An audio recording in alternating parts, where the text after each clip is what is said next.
Next, the National Coach of the Year, Ryan Folmar.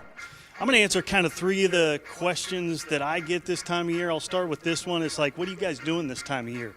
One strike pitch. Line the other way toward the line. Fair ball. And Oral Roberts has come back to win it. I said, well, I'm coaching baseball. It is unusual, right, in our game, but fun to be a part of. Man, we had the third longest hitting streak. You know, Jonah Cox on that team even had the third longest hitting streak in NCAA history at 47. It's almost DiMaggio stuff. Yeah, so being able to be a part of some of those things was fun. But I talk a lot about that team. It's the most selfless team I think we've been around, right? I think there was more balance to that team than maybe any other team we've had in terms of what we did nationally in rankings. I mean, we had the number 7 pitching staff, we had the number 6 offense in the country, and we had the number 1 defense in the country. So to look at all phases of what we did, man, it was a really balanced team as well.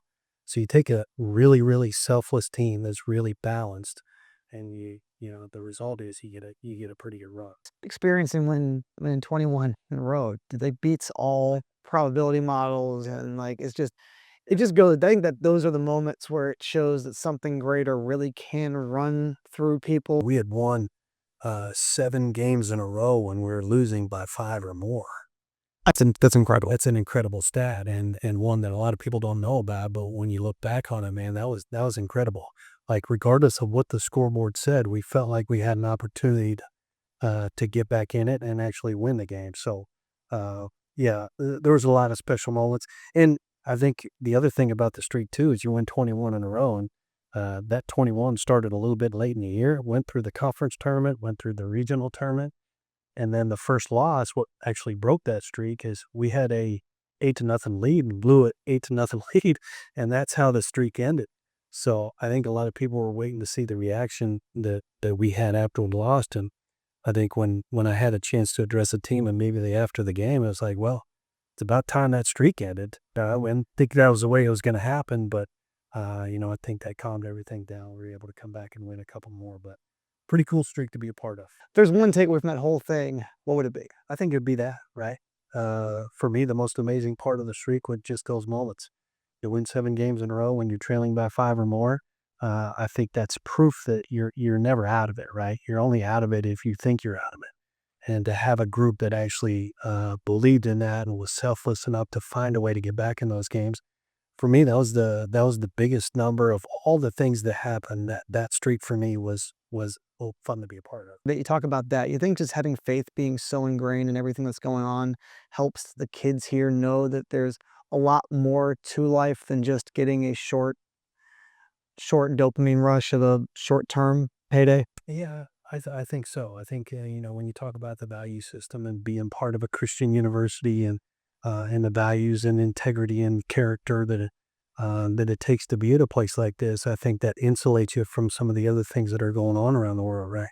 I think right now that's a safety net. That's a safety measure. We're at a place that you feel a little bit protected, a little bit insulated because of the value system that we have here. So I think that appeals to a lot of people, not just moms and dads, not just parents, but I think kids can feel that as well. They can feel safe at a place and still chase their dream at the same time. So I think there's a lot of value to that for sure. What is one way that you integrate faith into the program? I think there's not one way that you do it, but I think it's how you carry yourself each and every day. And the example starts with me and our coaching staff and what we do on a daily basis. I think a lot more it's about action and a lot less about words. So for us, it's daily action, what we do every day, how we conduct ourselves every day, that really makes the biggest difference. Not just one moment that makes it different, but what you do every day. So less about specifically anything from Scripture and more about the embodiment of those values. Absolutely, 100%.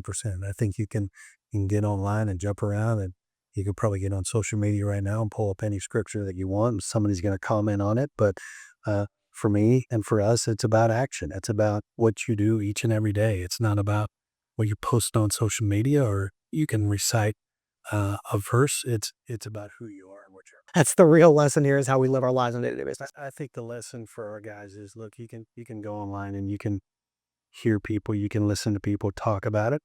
We don't want to talk about it. We want to be about it. I think one of the interesting things when you come to our campus and where you're around our team or you're around the university, it just feels different when you're here. I had no idea how to explain it. I wouldn't try to explain it to anybody. I challenge them to just come hang out with us for a little bit while, feel the difference, because there is a different feel when you're here. And I think that's by living it every day. It's not by talking about it. It's about action. What makes this team different, you think, than maybe some of the past teams you've had? We have 52 days from our last fall workout till our first spring workout. We have 52 It's not days. actually that much time. Yeah. But in the same time, it's long enough for guys to get out of shape, maybe get into some bad habits, not do what they need to do over the break. So the teams that are really good and are going to take these next 52 days and try to find a way to get better. You blink your eye and you're playing baseball. You warn guys in August, like, hey, man, this is going to go fast. Like, this is going to go fast. So let's make sure we take advantage of each and every opportunity that we have, because before you know it, man, you're going to be going home for Thanksgiving break and Christmas break.